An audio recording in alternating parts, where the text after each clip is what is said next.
Hola, bienvenido a Proclamando Luz a las Naciones. Hoy vamos a estudiar un pasaje que yo creo que es muy importante para toda persona que le interese caminar en una fe, digamos, pues más entregada, más rendida al Señor. Y bueno, aquí hay una lección muy importante que aprender. Acompáñame. Yo espero que esto te bendiga, a mí me sigue bendiciendo y yo también aprendo contigo. Yo soy Lizzy Kwan y muchas gracias por estar aquí. Te voy a pedir que me acompañes a Lucas 22, versículo 31, donde el Señor habla estas palabras. Él dice así: Simón, Simón, mira que Satanás ha pedido zarandearlos a ustedes como si fueran trigo. Pero yo he orado por ti para que no falle tu fe. Y tú, cuando te hayas vuelto a mí, fortalece a tus hermanos. Francis Frangipane nos enseña que el enemigo sí tiene derecho legal para morar en las tinieblas. Y las tinieblas son su lugar de dominio y de acción. Cuando nosotros no le rendimos al Señor nuestras áreas de pecado y preferimos manejarlas a nuestra manera, esas áreas se quedan en oscuridad. Nuestro corazón permanece entenebrecido y no ve la realidad de su condición espiritual. Todos tenemos el problema de nuestra naturaleza pecaminosa, en la cual el enemigo ejerce el control total. Es por ello que el Señor habló estas palabras: Yo soy la luz del mundo. El que me sigue no andará en tinieblas, sino que tendrá la luz de la vida. Esto está en Juan, capítulo 8, versículo 12. Caminamos en tinieblas hasta que viene el Señor a nuestras vidas y le seguimos. Cuando nos hacemos hijos de Dios por fe en Jesucristo, el Espíritu Santo viene y nos imparte de la vida de Jesús. La vida de Jesús está llena de luz, de claridad, de verdad.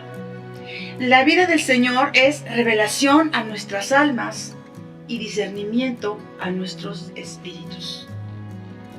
Nos vemos a la luz de Él y su luz resplandece en medio de nuestra ignorancia, rebeldía y pecado. En este pasaje vemos al Señor decirle a Pedro que él sería zarandeado por el enemigo como trigo. Cuando estamos siendo o pasando por este proceso de ser santificados, muchas veces Dios permite que el enemigo venga y nos toque para mostrarnos alguna área de nuestra debilidad. En el caso de Pedro, no sabemos exactamente cuál era su debilidad, pero sabemos que era arrojado y tenía un temperamento fuerte.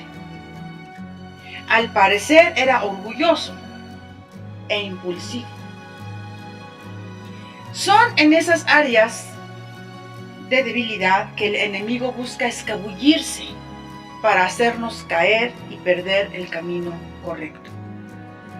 En este caso, el mismo Satanás pidió permiso a Dios para zarandear a Pedro, porque Pedro ya había abierto una rendija por la cual el enemigo podía accesar. Dios, en su omnisciencia, le otorga a Satanás zarandear a Pedro. Y una vez que el Señor fue arrestado, Pedro lo negó 3 veces. Esta negación, al parecer, fue por temor. Porque, le fueron a preguntar a algunos criados que estaban ahí de la casa del sumo sacerdote y lo empezaron a reconocer. Y pareciera que Pedro tuvo temor de declarar que sí era discípulo de Jesucristo. Pero si recordamos, él había estado presente durante el arresto de Cristo y no mostró en ese entonces ningún temor.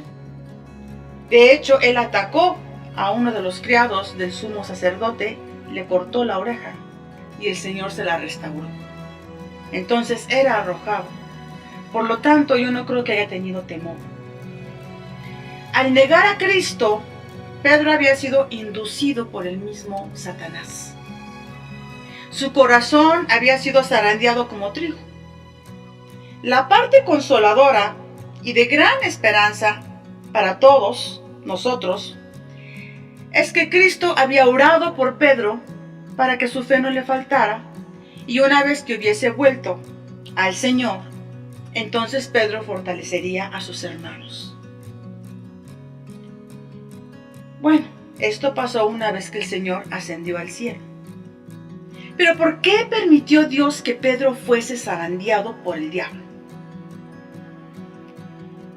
La respuesta es porque Dios quiere limpiarnos de nuestro orgullo, de nuestra prepotencia, de nuestra rebeldía o de lo que nos esté alejando de Él, y producir en nosotros la luz de la vida de Jesucristo.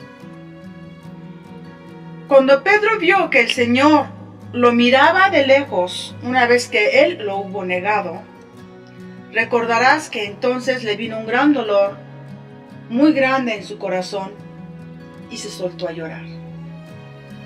La oración del Señor por él le trajo a Pedro convicción y arrepentimiento. Un cambio estaba por venir. Pedro sería cambiado en su ser interno por uno nuevo, con una nueva vida espiritual llena de la luz de Jesús. El trigo, para poderse consumir, se necesita trillar y zarandear, para que salgan todas sus impurezas y quede el grano descubierto. La capa externa o cáscara se tiene que desprender para que éste quede limpio y se pueda usar. Esto mismo fue lo que sucedió con el apóstol. Dios usó al diablo para zarandear las obras de la carne en Pedro y dejarlo listo para que éste produjera las obras del Espíritu cuando el tiempo de Dios se cumpliese. Por increíble que suene, Dios lo estaba preparando para el ministerio. Y una vez que hubo caído el Espíritu Santo el día de Pentecostés sobre Pedro, junto con todos los demás apóstoles y mucha gente más, Pedro se levantó con el poder del Espíritu Santo y fortaleció a sus hermanos y predicó el Evangelio. Hay veces que vamos a ser zarandeados por el enemigo, pero sabemos que tenemos un abogado para con nosotros, que es en el Señor Jesucristo.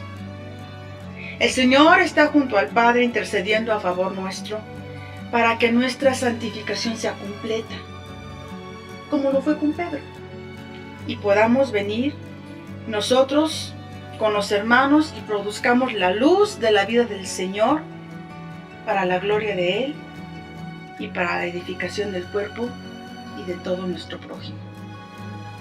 El mismo Señor Jesucristo vino a Pedro una vez que Él hubo resucitado y lo restauró en su caminar con Él. Dios sabe nuevamente en su omnisciencia cómo tratar con cada uno de nosotros.